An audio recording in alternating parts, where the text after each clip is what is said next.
Bom dia, boa tarde, boa noite para você que está aí assistindo essa aula. A hora que você estiver assistindo, aqui quem fala é o professor Jefferson. Estamos aí nesta mais uma aula, mais esta aula nessa quarentena, né? Esperando tudo isso normalizar, vai passar, mas cada um de nós precisa fazer a sua parte, beleza? Então, faça a sua parte, fique em casa, estude, melhor ainda que não tem, né? Os Vale Night aí da vida para você se distrair. Então, foca nos estudos que vai dar certo, tá bom? Hoje vocês provavelmente estão pegando o módulo 2 e nós iremos iniciar esse módulo 2 que vai ser muito bacana, certo? São temas muito pertinentes que caem com muita frequência no Enem. Inclusive esse que nós iremos ver agora, o esperado segundo reinado. O segundo reinado ele tem uma frequência muito grande na prova, né? Perde só para a Segunda Guerra Mundial. E é um tema muito extenso e denso, tá? Então, por isso, nós iremos separar ele em três partes. Então, essa é a primeira parte. Nós iremos ainda ter uma parte dedicada às questões políticas e outra mais voltada às questões culturais. O segundo reinado ele é o período de governo mais extenso da nossa história. Ele começa em 1840 com o chamado golpe da maioridade, que nós iremos ver a seguir, e termina lá com a proclamação da República, que também foi um golpe, em 1889. Então foram 49 anos, quase meio século, de governo do Dom Pedro II, que se torna aí o chefe de Estado com maior período de governo na história do nosso país, tá bom? Nessa primeira aula, como vocês já estão vendo aqui, nós iremos ver economia e sociedade do segundo reinado. Então vamos lá? Vamos lá.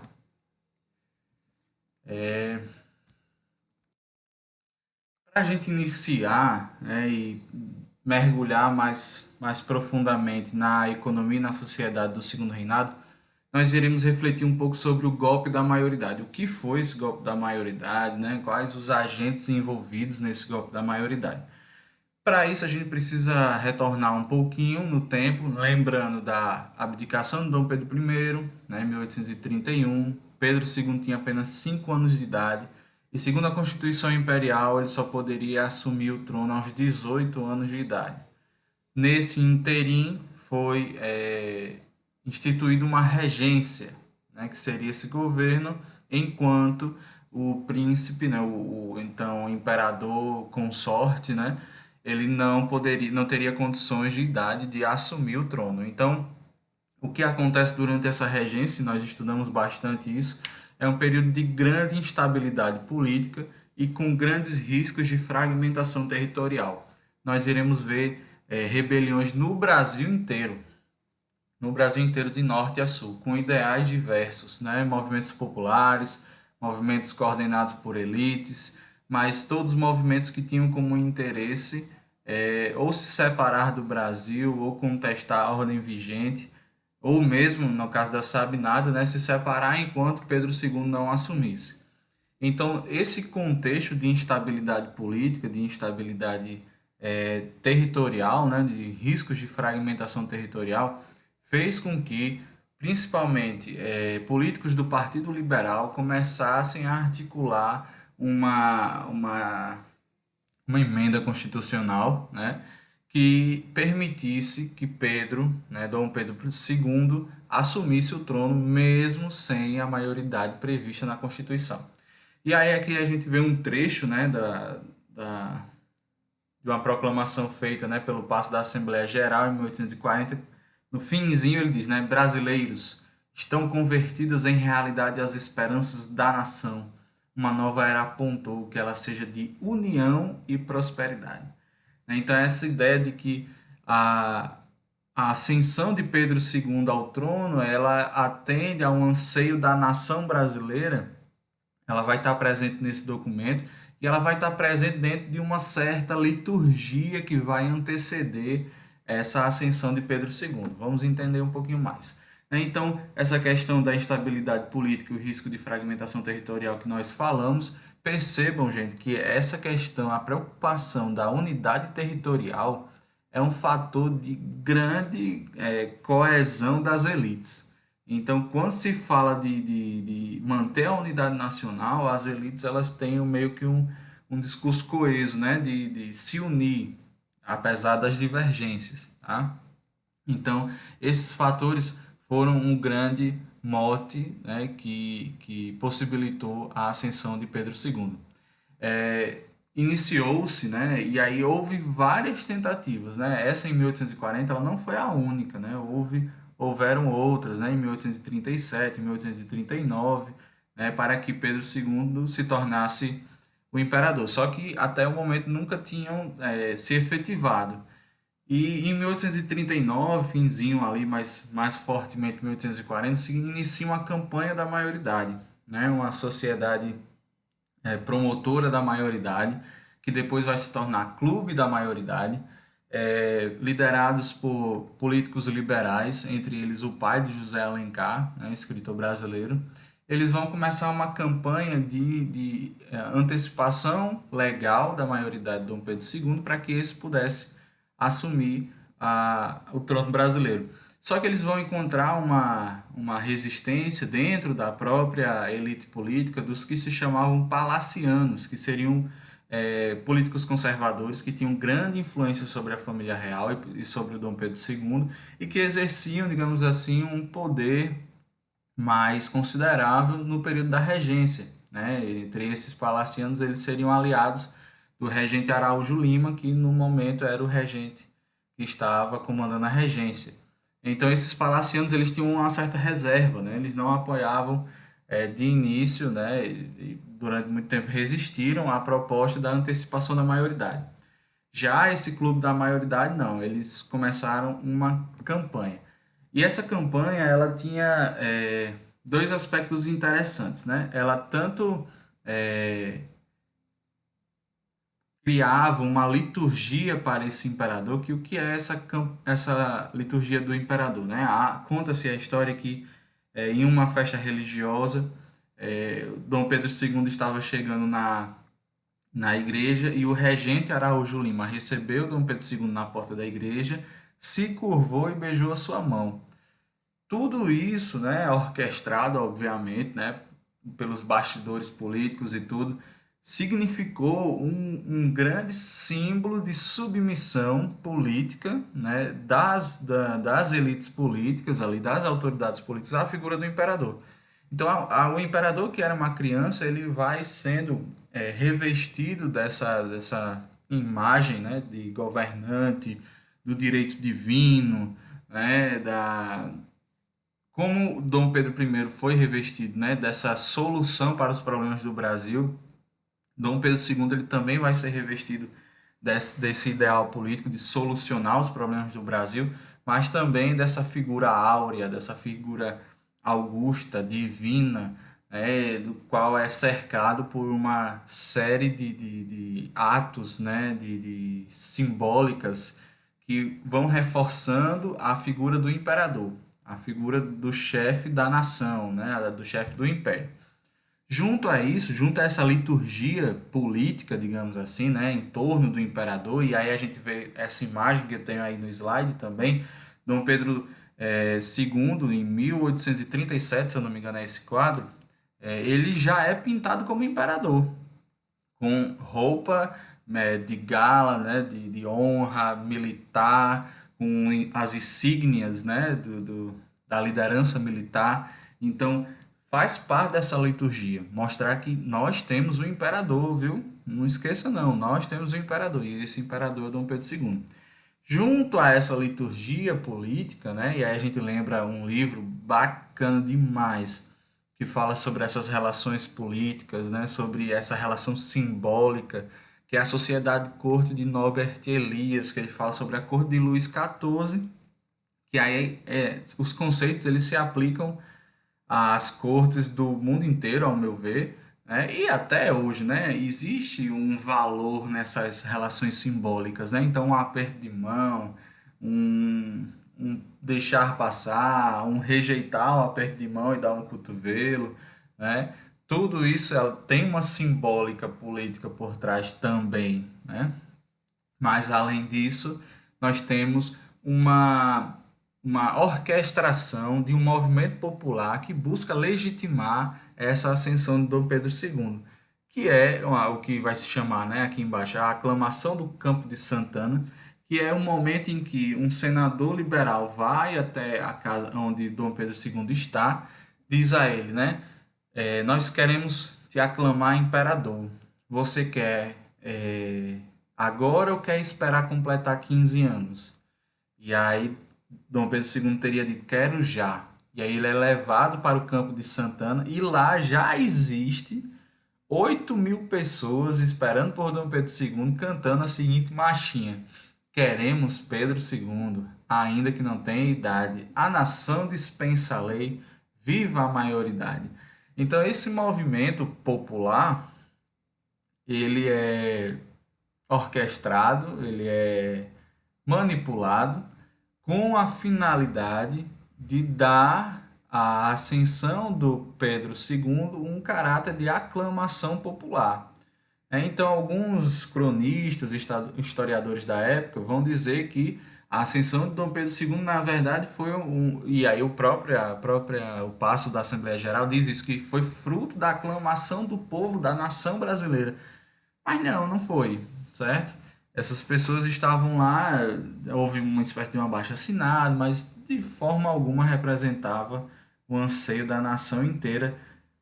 Tanto é que essa nação estava lutando e sendo morta no território inteiro, né, durante muitos anos, continuará sendo aí por diante. Ok? Então, essa é o contexto da ascensão de Pedro II ao trono do Brasil. Como eu falei, né, a legitimação do golpe é justamente essa aclamação popular. E perceba, gente, que essa questão do povo, do que é a vontade do povo, qual é a vontade do povo? Existe uma disputa, sempre houve no Brasil, sobre o porta-voz do povo. Quem é o porta-voz do povo, né, do povo brasileiro?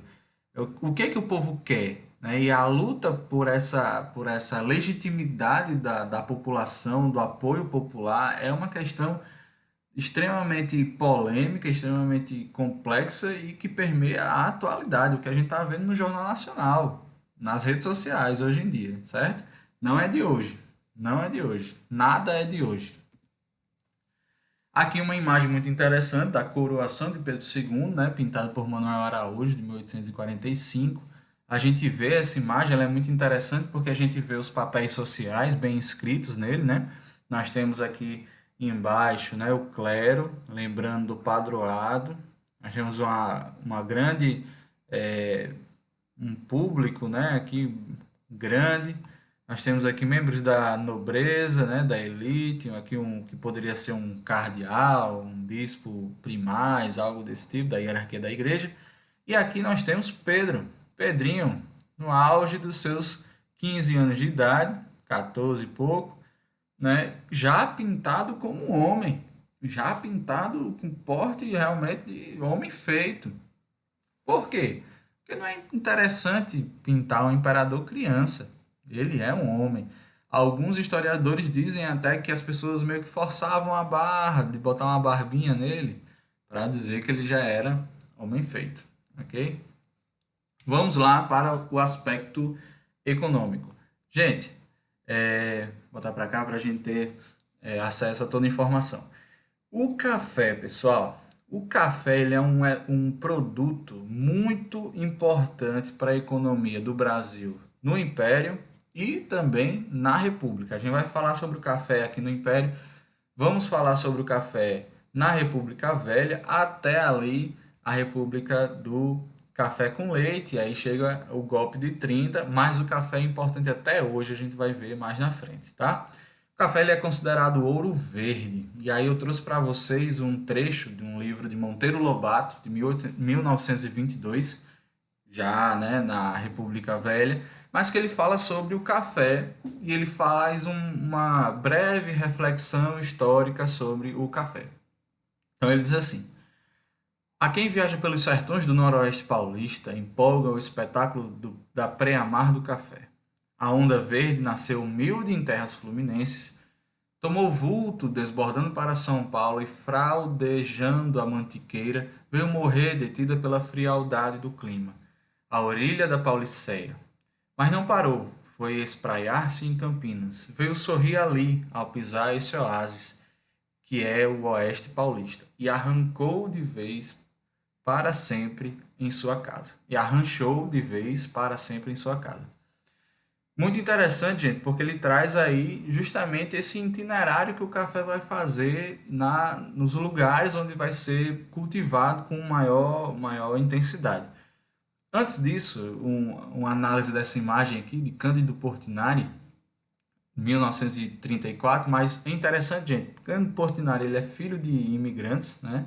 E ele vai pintar um pouco do que ele vê no seu cotidiano. E aí ele pinta o Lavrador, né, 1934, mas é uma imagem que se aplica perfeitamente ao contexto do Império, porque a gente vê um trabalhador preto, né, nas lavouras de café, e a gente vai ver o uso da mão de obra escrava muito presente no cultivo do café, certo?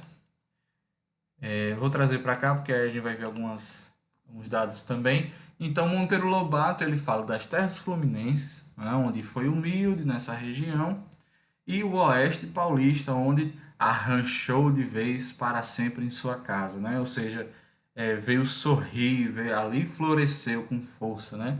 Então, essas terras fluminenses a gente associa ao Vale do Paraíba, que foi essa região onde se iniciou uma produção mais vultuosa do café para exportação, beleza? Lembrando, o café chegou no Brasil em torno de 1727, se eu não me engano, lá na região do Grão-Pará, vindo da Guiana Francesa, e ela era meio que uma planta de adorno, né?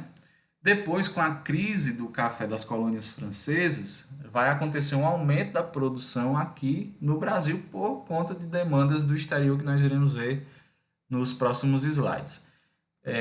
Além do Vale do Paraíba, a gente vai ter a questão do Oeste Paulista, mas interessante que vai explicar um pouco a crise a crise política no final do Segundo Reinado, que essa região, os cafeicultores do Vale do Paraíba, digamos assim, eles insistiram durante mais tempo com a mão de obra escrava, preta, certo? Enquanto os cafeicultores do Oeste Paulista, eles foram os primeiros a introduzirem o emprego de mão de obra imigrante.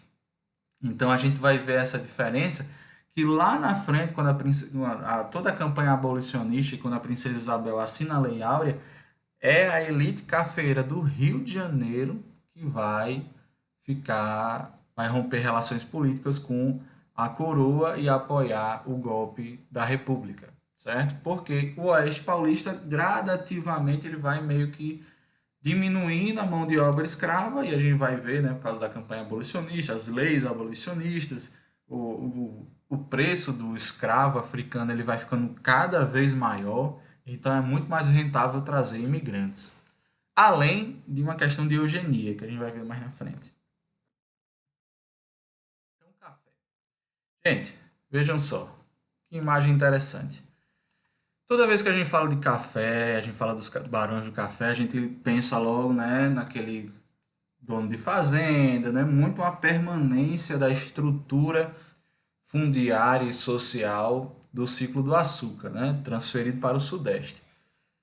De fato, existe essa permanência, mas eu trouxe para vocês uma imagem interessante, né, desse homem que era conhecido como o Barão de Guaraciaba, que ele era preto, segundo, né, os documentos, né, segundo alguns relatos, ele era preto, né, e ele era forro, obviamente, né, conseguiu uma grande fortuna como ourive, e aí se tornou um barão do café. Ele era muito rico, vivia em Paris, seus filhos estudavam na França, né, tinha cerca de 200 a 300 escravos, certo? Então ele era preto, mas tinha escravo.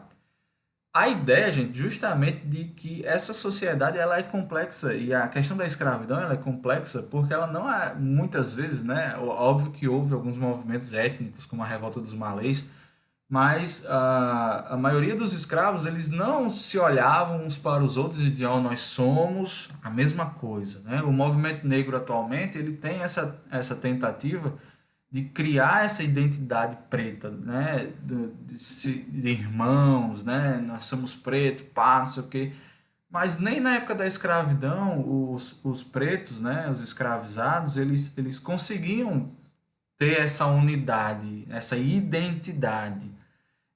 E a gente percebe isso quando existem alguns movimentos de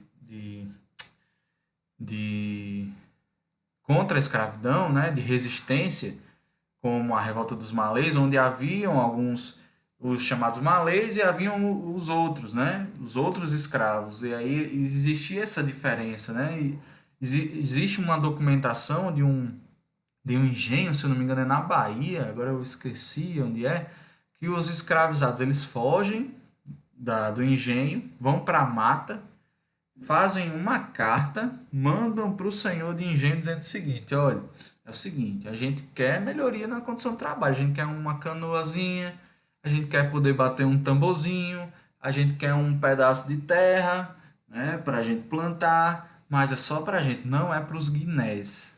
Né? E aí havia uma diferença entre o escravo, que era nascido aqui no Brasil, e o escravo que era trazido da África, o chamado Guiné. Então, dentro da própria classe, entre várias aspas, né, da própria classe de escravos, havia essa divisão, eles não se viam como a mesma coisa. Então, há vários registros de forros, né, escravizados que foram libertos, que quando eles obtinham uma certa condição, eles compravam escravos, eles escravizavam outras pessoas. O Barão de Guaraciaba, ele tinha muitos escravos, mas alguma diferença entre ele é que ele deixa na sua herança, né, uma parte para alguns escravos, que também não faz dele um santo, porque alguns senhores também de engenho e barões de café deixavam também heranças para alguns de seus escravos. Mas vamos lá, voltando para o café. Fatores para a expansão do café, isso é muito importante, certo? Demanda no mercado externo, então o café é um produto de luxo na Europa, né, França, principalmente Inglaterra, e nos Estados Unidos. Então vai haver uma grande demanda desse café, dessa bebida energética, e aí a sociedade do consumo, a ética protestante do trabalho, a revolução industrial, tudo isso exige energia, né? E aí esse café com uma bebida energética surge aí como esse artigo de luxo, né? Aí nós temos aí no século XVIII, né? O que vai chegar a Belle Époque, né? Então os novos costumes, né? Os salões da burguesia, esse novo estilo de vida que é diferente do cortês, mas bebe dele também, se inspira nele também, certo? Então, o café ele é um produto de grande demanda no exterior. Eu falei anteriormente que houve uma crise na produção de café nas colônias francesas, principalmente lá a Revolução Haitiana, entre outros aspectos. E aí essa planta, né, esse vegetal que vai entrar no Brasil, né, e como está aqui em 1727, ele vai começar a ser plantado para exportação no século XVIII, início do século XVIII, e aí gradativamente aumentando sua produção, como nós iremos ver mais à frente. E dois fatores que contribuíram para isso também é a topografia, né, algumas serras, né, um relevo mais íngreme, e o clima, né, de chuvas abundantes, né, de solo fértil também. Então, esses fatores naturais também contribuem. E também, e aí eu acho fundamental isso, já existe uma estrutura social e fundiária que favorece essa grande produção para exportação, que é a plantation, né? Nós já vivimos a plantation desde o ciclo do açúcar, né? E essa estrutura fundiária, ela é transferida basicamente para o Sudeste. Então, inclusive, muitos dos escravos que estão no Nordeste vão ser vendidos, né, vão ser comprados pelos fazendeiros do Sudeste justamente para trabalhar nas suas fazendas de café. Então, essa estrutura social da escravidão, da concentração de renda, digamos assim, uma sociedade patriarcal, e essa estrutura fundiária, né, dos latifúndios, da monocultura e voltada para exportação, já garantia ali uma macroestrutura, usando para isso um termo marxista, que garantiria, desculpa, uma infraestrutura que garantiria a produção e o êxito do ciclo do café. Fora isso, também investimentos da coroa, que vinha de uma crise financeira enorme, né? Então, Dom João VI, quando vai embora para Portugal, limpa o Banco do Brasil. Dom Pedro I herda essa dívida enorme, tem gastos enormes na repressão da Confederação do Equador e na Guerra da Cisplatina. A regência passava por uma crise política financeira enorme, e aí quando o segundo reinado percebe no café esse grande potencial econômico, pô, meu irmão, pode contar com a gente, certo? Então existem grandes investimentos da coroa e privados, os barões do café, né? Vão investir bastante, a gente vai ver aí a modernização das cidades e alguns aspectos bem interessantes. O café ele é tão importante para a economia do Brasil nesse momento, que na década de 1870 o café representava 56% das exportações do Império. Na década seguinte, 61%. É quase 2/3 das exportações de um país, de um império. Muita coisa mesmo, ok? Vamos seguir?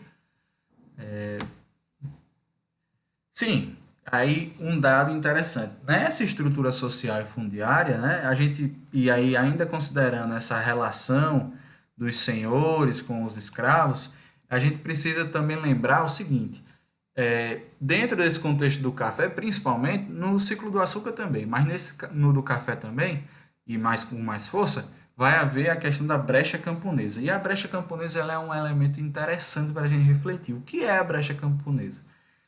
A brecha camponesa basicamente seria uma permissão que o senhor, né, o barão do café, o dono da fazenda e o senhor dos escravos, ele dava a determinados escravos de terem uma porção de terra para produzirem ali os seus alimentos. E aí alguns até poderiam produzir, vender e ter algo. É interessante porque a gente pode analisar isso de duas formas. De uma forma mais romantizada, a gente vê isso meio como um benefício, né? Então, o senhor, ele é bonzinho e ele dá para o seu escravo uma terrinha para ele cultivar. Do outro ponto de vista, a gente vê isso como uma forma diferente de coação, né? Como assim?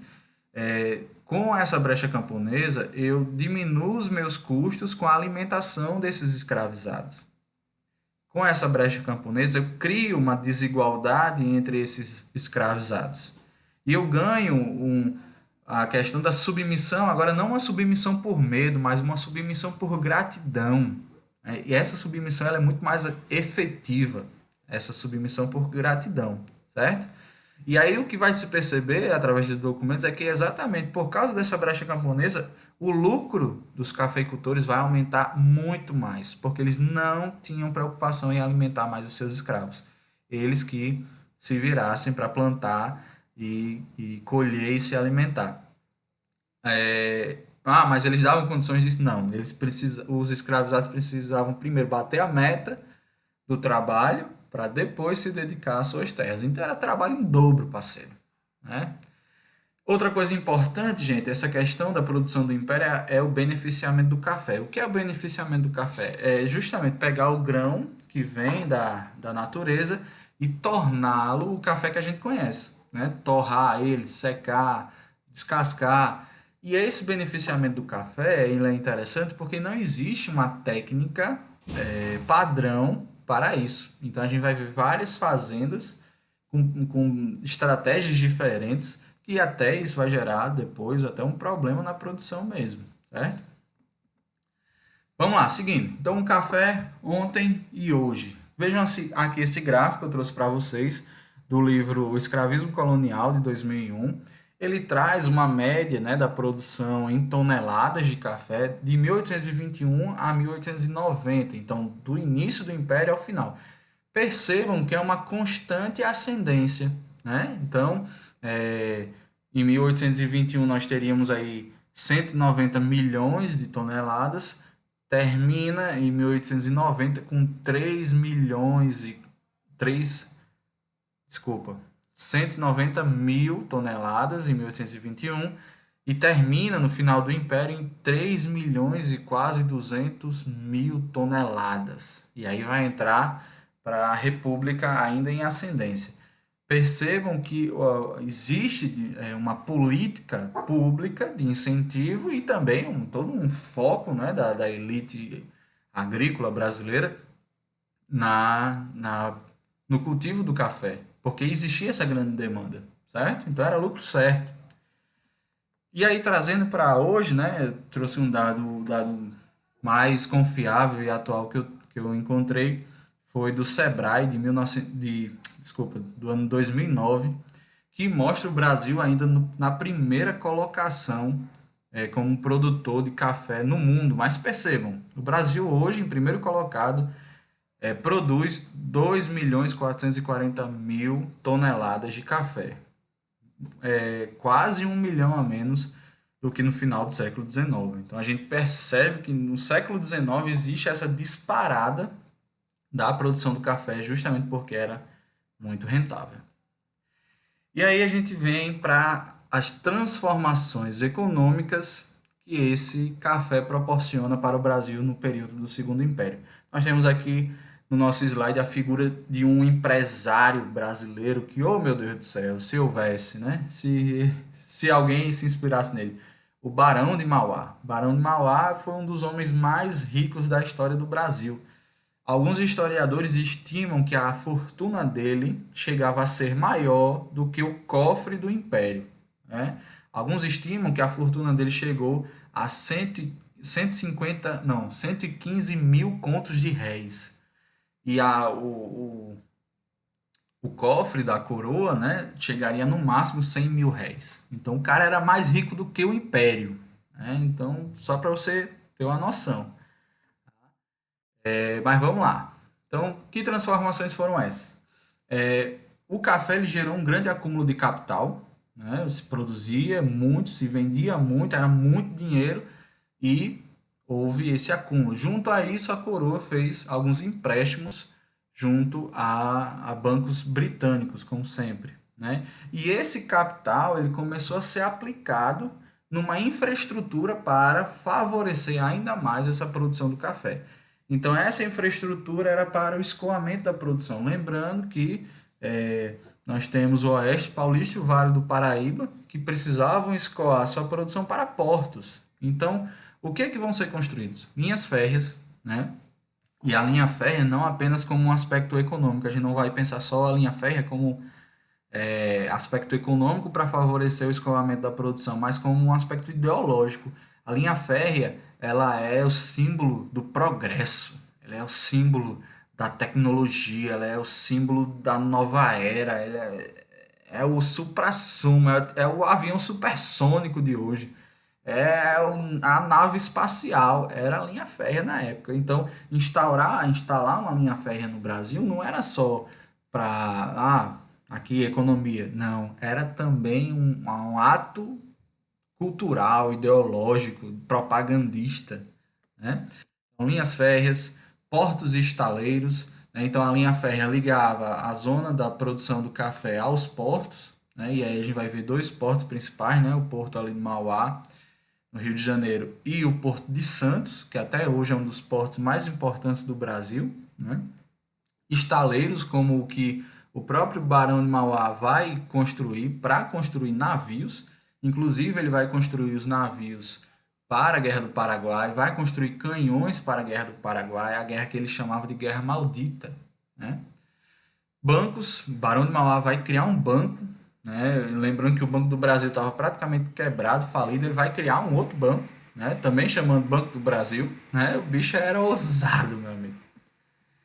E vai criar também Iluminação a gás, ele vai gerar um embelezamento, né, da cidade do Rio de Janeiro, vai criar alamedas, vai construir aterros, vai botar lá uma alameda cheia de palmeira imperial, iluminação a gás. Até o momento, o Rio de Janeiro ele era iluminado por uma luminária que era por óleo de peixe. Não, desculpa, óleo de baleia. Alguns cronistas falam que havia filas de baleia que elas iam para a Baía de Guanabara para se reproduzir. Existe até algumas pinturas mostrando essas baleias. Então era muita baleia e se matava muita baleia para, além da carne, né, e outros usos, se tirar o óleo da baleia para se utilizar como combustível para as luminárias. Só que era uma luzinha michuruca e aí o Barão de Mauá, inspirado na Inglaterra, ele traz a iluminação a gás para o Rio de Janeiro, né? E aí, novamente, as luzes, olhe só, as luzes, essa ideia, né, do progresso, que o Barão de Mauá ele era muito influenciado.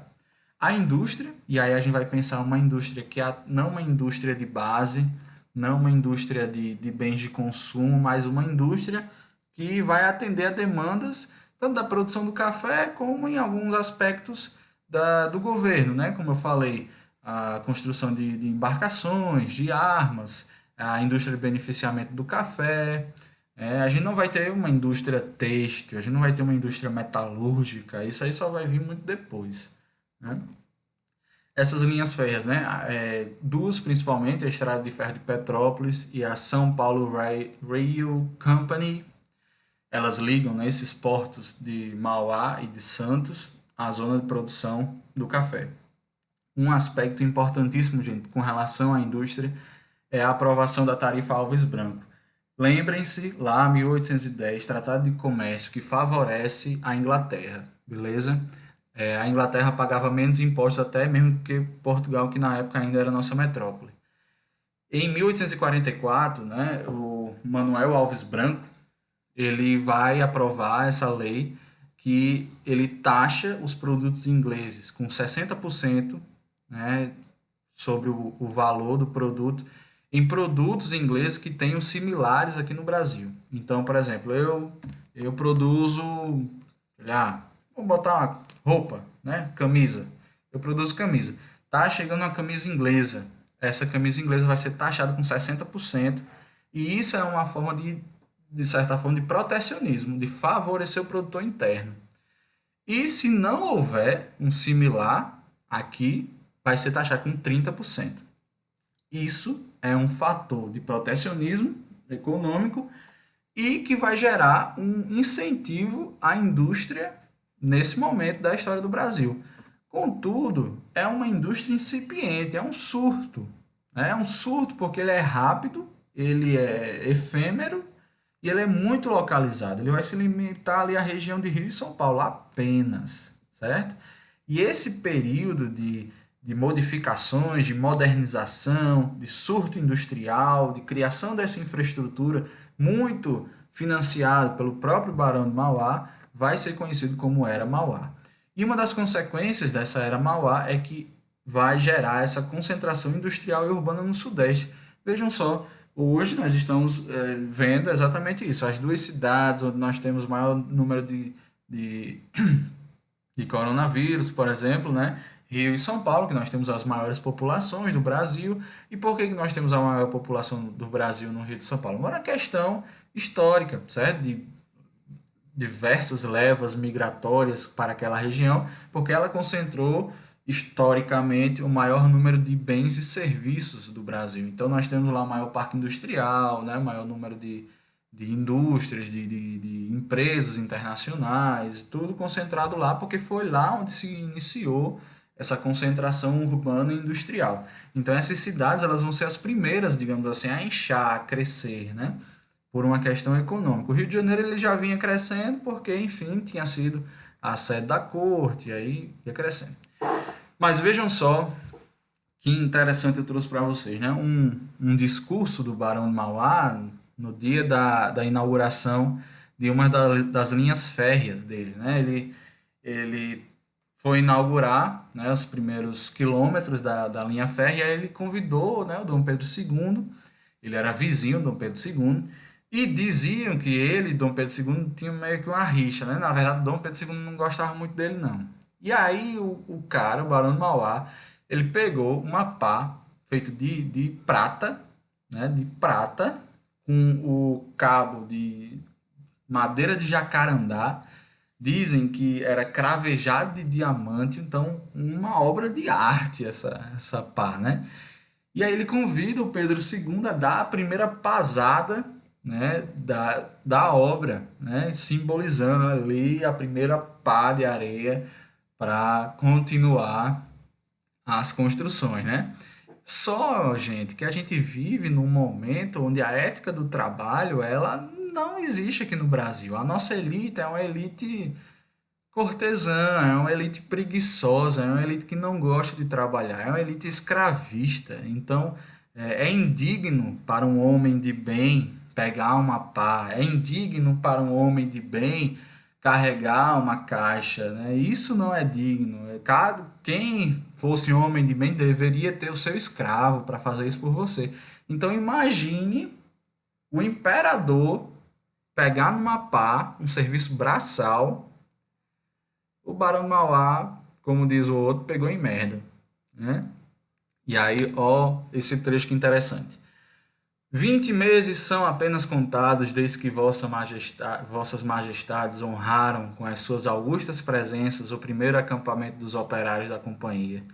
Coube-me então a distinta honra de depositar nas mãos de vossa majestade humilde instrumento de trabalho, uma pá de prata, um cabo de jacarandá cravejado de diamante, do qual vossa majestade não se desdenhou de fazer uso, como para mostrar aos seus súditos que o trabalho, essa fonte perene de prosperidade pública, era não só digno da sua alta proteção, porém mesmo de tão extraordinária honra.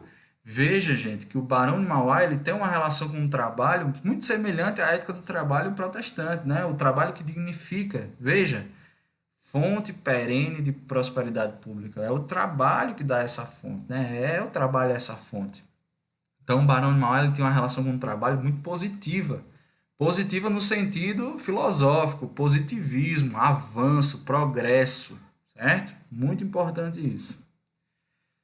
O Brasil não era só café, certo? Então nós temos no Nordeste crise do açúcar, nós já vimos bastante isso. Pecuária, lembrando, pecuária sertão e mercado interno. Agricultura de subsistência. Nós vamos ter o algodão e o tabaco no sul da Bahia. Esse tabaco ele era importante porque ele era útil como moeda de troca no comércio dos escravizados. No Nordeste, a gente vai ver a seca, né? No século XIX, não que a seca ela começou no século XIX, mas no século XIX a gente vai começar a ver a mídia noticiar a seca. E aí existe até um livro muito interessante do historiador Duval Muniz de Albuquerque Júnior, que ele fala sobre a invenção do Nordeste. E o que é a invenção do Nordeste? É justamente a associação desse espaço geográfico, da caatinga, da seca, tornando uma região, né?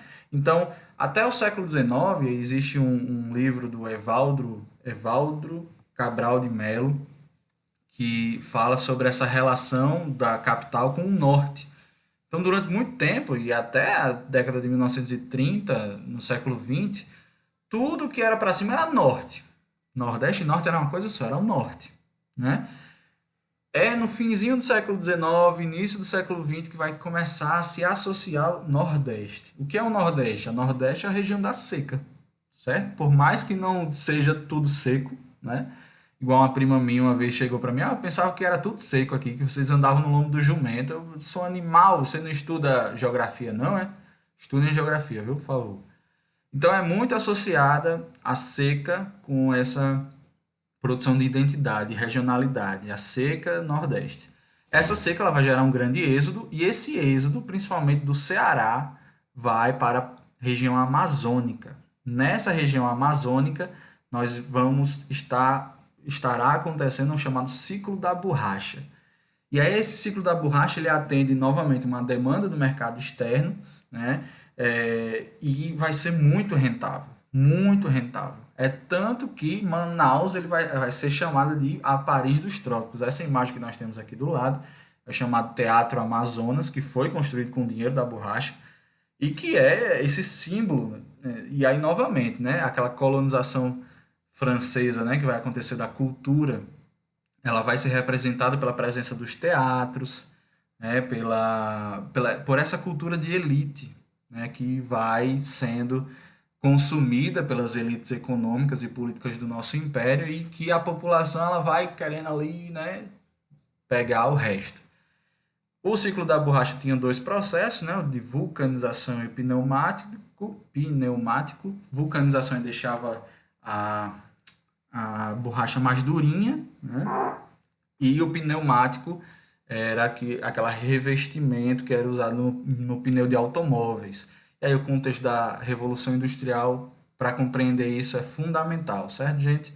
Isso vai atender uma demanda da indústria que está em desenvolvimento, né? Aí já na segunda Revolução Industrial, Europa, Estados Unidos, certo? Importantíssimo, vai gerar uma transferência de renda enorme para as elites, né? Daqui do Brasil, beleza? O algodão ele vai atender a indústria têxtil da Inglaterra, principalmente, e ela vai crescer muito no período da Guerra Civil norte-americana. Enquanto os Estados Unidos estavam lá em guerra, o sul dos Estados Unidos era um grande produtor de algodão. A gente tem até vários filmes, né, que representam isso. Aqui o Brasil vai ser favorecido por isso, e aí o ciclo do algodão vai ser muito forte também. Aqui, inclusive no Rio Grande do Norte, a gente vai ver algumas famílias que vão crescer muito com esse cultivo do algodão. Ok? Vamos para as transformações sociais, já estamos nos aproximando do fim. Essa concentração de renda, né, essas mudanças, né, da cidade, o aumento das cidades, as infraestruturas, elas vão gerar transformações sociais. Vão começar a surgir as camadas médias urbanas, lembrando lá do ciclo do ouro, certo? Que é o primeiro experiência urbana mais elaborada, digamos assim, né, do Brasil colônia, onde nós temos uma sociedade mais diversificada. Essa realidade vai chegar, digamos assim, nas grandes cidades do litoral ali, né, Rio de Janeiro e depois São Paulo, com o acúmulo de capital do café que vai investir nesse ambiente urbano. Então, vai surgir as camadas médias urbanas, profissionais liberais, como médicos, professores, advogados, professores de piano, essas questões todas, né? O consumo da burguesia, né, vai gerar essas demandas de serviço. Nós também temos trabalhadores como brancos pobres, escravos forros, os escravos de ganho, né, que vão ser uma figura muito presente nesse ambiente urbano imperial. E aí o trabalho escravo urbano, o escravo de ganho. Esse escravo de ganho ele fazia serviço de barbearia, de pedreiro, de lixeiro, de vários outros, vendedor de quitute, vendedor de doce, enfim, né? Todos esses trabalhos mais manuais, digamos assim, eles eram exercidos pelos chamados escravos de ganho, que eram esses escravos que, né, trabalhavam com essa produção, com esse serviço, tinham contato com dinheiro e repassavam para o seu senhor.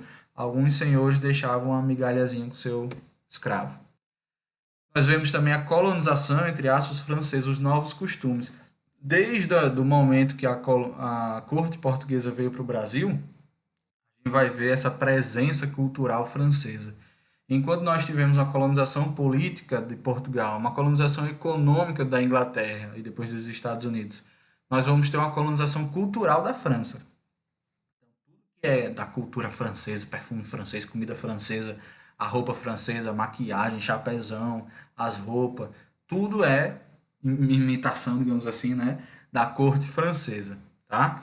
E aí, teatros é o símbolo da civilidade, gente, a civilização do progresso, a civilização da cultura também. Então, enquanto a Revolução Industrial inglesa ela era em bens de consumo, como roupas, entre outros, a Revolução Industrial francesa ela investiu mais nesses artigos de luxo.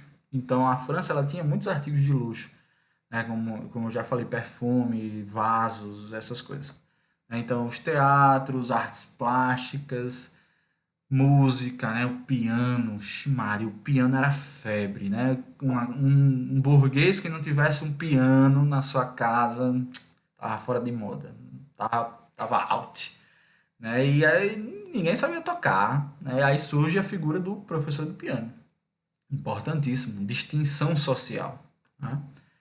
E o carnaval? É muito interessante o carnaval, porque o carnaval também é um elemento que demonstra essa relação entre grupos sociais muito peculiar no Brasil. Enquanto nós temos o carnaval de salão das elites, a gente vai ter o chamado intrudo das camadas mais populares. As elites, elas se reuniam em salões separados, né, e faziam as suas festividades. De início, algo muito semelhante ao que se propunha nos carnavais de Veneza, né, aquele negócio de máscara, pá. Mas depois eles foram olhando para a janela, vendo a galera se divertindo na rua, que era mais legal do que aquele negócio chato de Veneza, e aí começaram a meio que mesclar elementos, né? E aí a gente vê nessa imagem uma luta de pó, né? De bolinhas de farinha entre pessoas brancas que a gente vê, né? E a gente vê alguns escravizados aqui, ó, como esse aqui carregando, essa aqui também carregando uma tábua cheia dessas bolinhas para as pessoas pegarem e se jogarem. Enquanto aqui a gente vê algo semelhante também, né? Essa, essa guerra de bolinhas, né? De farinha na rua, né? A gente vê uma população preta aqui, só que a gente vê aqui esse menino bom, ele tá com uma espécie de uma arminha de água, que alguns cronistas dizem que era urina, né? Tinha água e urina, né? E tem esse menino bonzinho, educado, que a gente vê, né? Então, é bem legal. E os imigrantes, gente? Esses imigrantes, eles dariam uma aula só para eles, certo?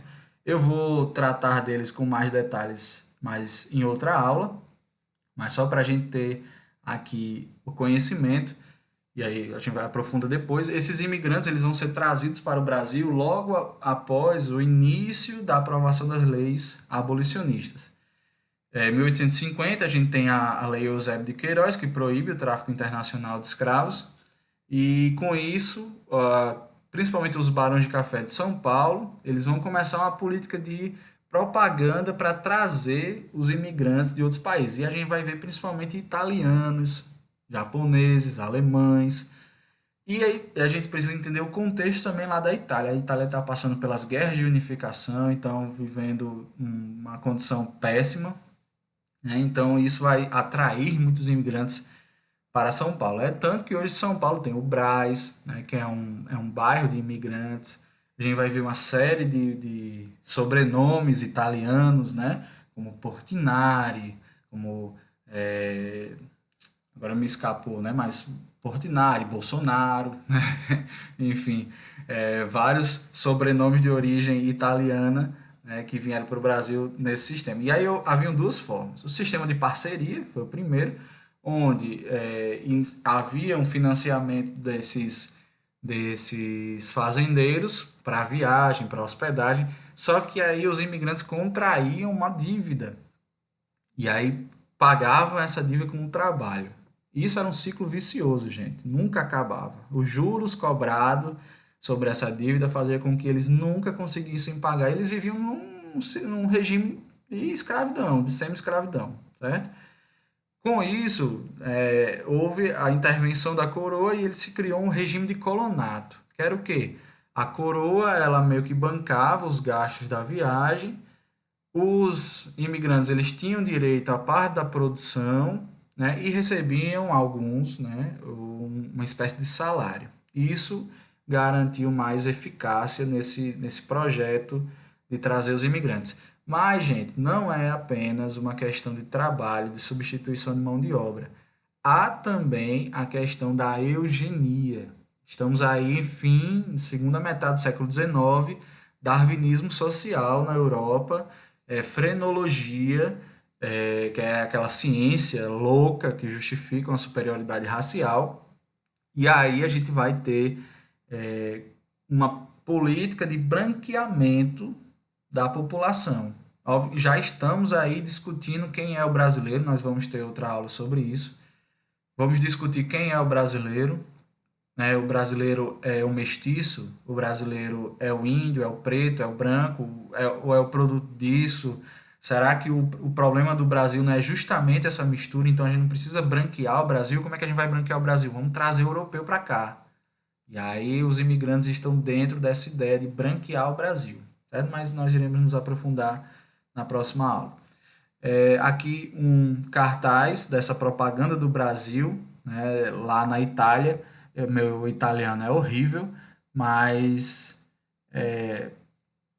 eu acho que aqui diz, né, um navio que pertence a todos, né, assim, que parte, que está acessível para todos, né?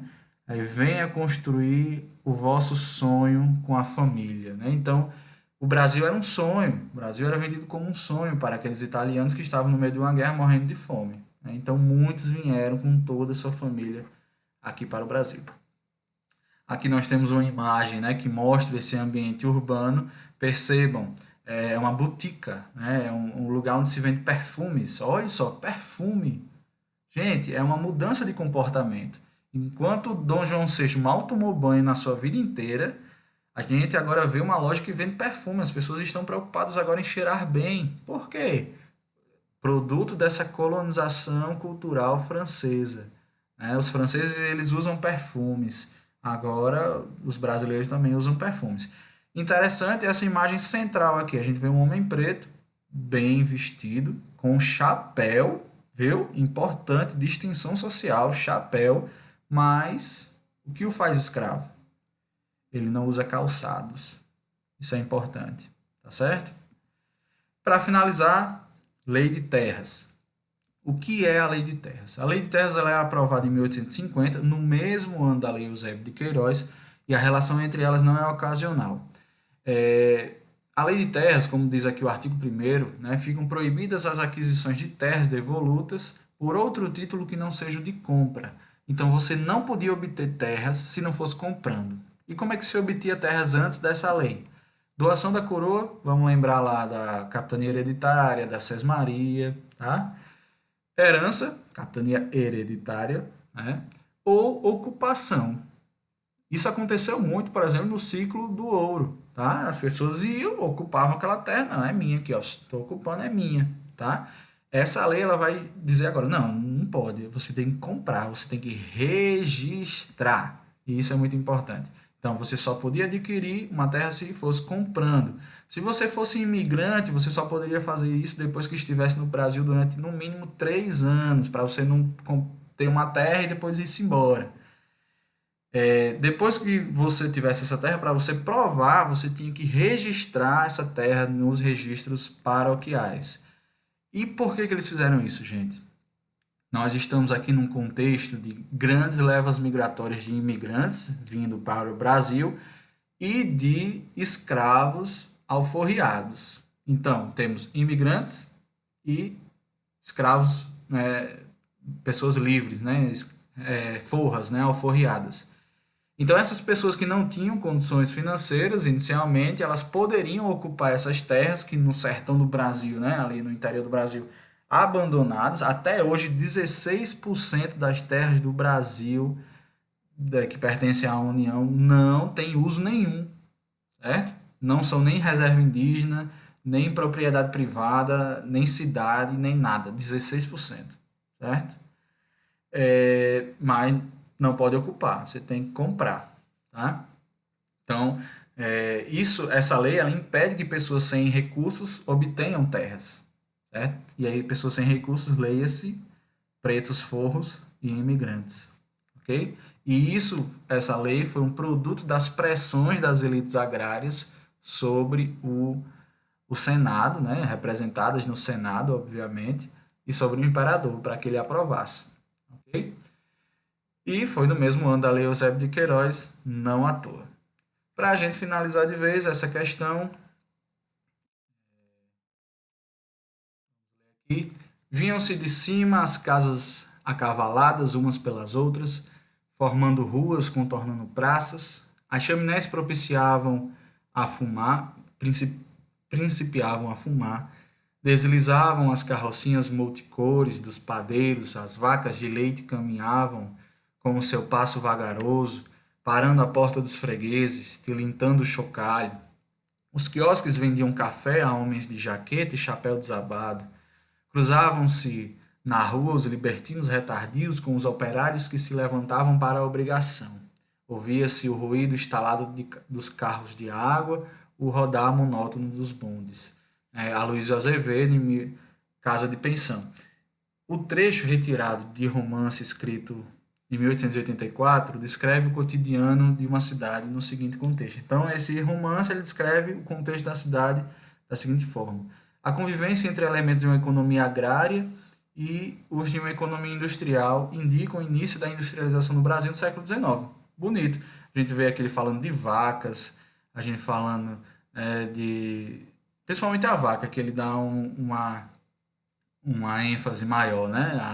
A vaca levando, balançando seu chocalho, levando o leite, parando na frente das casas.